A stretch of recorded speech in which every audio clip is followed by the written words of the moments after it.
benvenuti.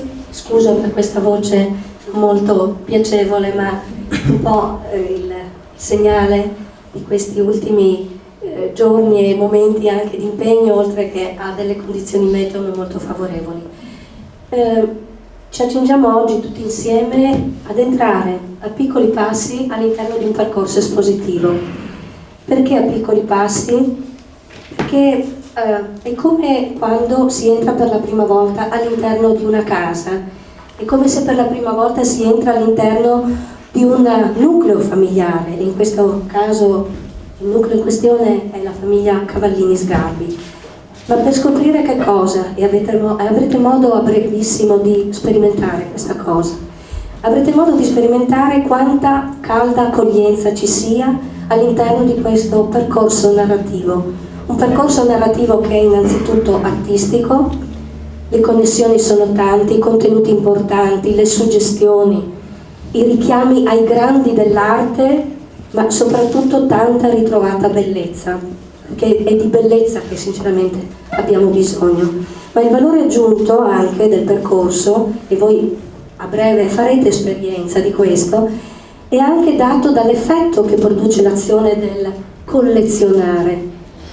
Ed è il valore aggiunto, in questo caso, fatto di relazioni familiari, di affetti, di una grande condivisione rispetto ad una passione incredibile per l'arte e per la cultura che ha caratterizzato questa famiglia e che ovviamente è evidente che è diventata per Vittoria e poi per Elisabetta, credo, una ragione di vita. E quindi mi sento di ringraziarli ovviamente per questa grande opportunità che ci è stata data, e desidero anche ringraziare chi ha reso possibile tutto questo.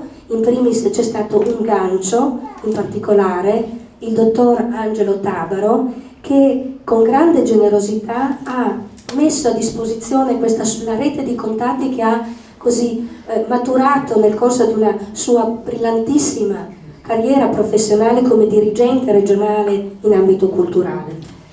Ma dobbiamo tutto questo anche a coloro che hanno reso possibile concretamente, ai nostri sponsor, che ringrazio per aver creduto, per la loro sensibilità e per l'impegno profuso anche in tanti incontri di progettazione e di ragionamento. Senza il loro sforzo, senza il loro impegno, ripeto, noi oggi non saremmo qui.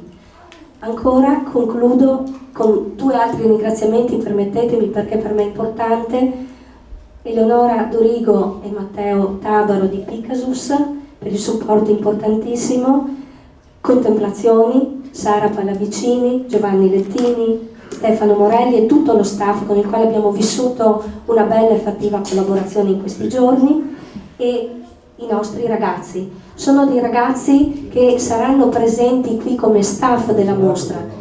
Sono ragazzi selezionati, che abbiamo selezionato, che stanno seguendo un percorso formativo, chi in architettura, chi in storia dell'arte, chi in conservazione dei beni culturali, e quindi sono ragazzi del nostro territorio che avranno all'interno di questa mostra anche la possibilità di accrescere ulteriormente la loro formazione, e questa è un'opportunità che loro hanno nella città in cui sono cresciuti e in cui stanno risiedendo. Quindi un grazie infinito veramente a tutti quanti, e do la parola al presidente del distretto Antonio Ferrarelli.